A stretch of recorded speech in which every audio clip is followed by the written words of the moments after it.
Atidarė duris su chalatu ir cigaretė. Sako, čia tik smulkmena 5 minučių vietoje. Po valandos jau griaunam pusę sienos, o jis YouTube rodo, kaip turėjo būti pigiau. Virtuvėj loja šuo, vaikas piešia ant grindų. Klientas stovi už nugaros, kvėpuodamas į sprandą. Kas 3 minutės klausia, dar ilgai? Lyg būčiau atėjęs čia savo malonumui. Oi, kliente, mielasis nervų vampyrė, tu geri darbininkų gyvybę kaip energetika. Sakai, padaryk kaip sau, bet mokėt nori kaip prieš 10 metų. Oi, kliente, brangusis Excelio mafijau, tu dėris dėl kainos, tik pirktum bulves turgui.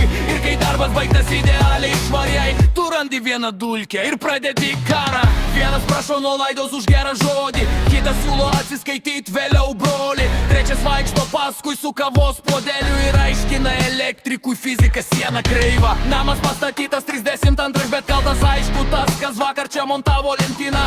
Čia internete pigiau mačiau. Tai ko nepasikvietė interneto. Kitas meistras sakė, padarys už pusę. Tai kodėl jis dabar nekelia ragelio? Oi, kliente, nuostabų žmogau, tavo greitas darbelis nužudė 3 savaitgalius. Ir kai pagaliau gauni sąskaitą į rankas, staiga tampi finansų ekspertu.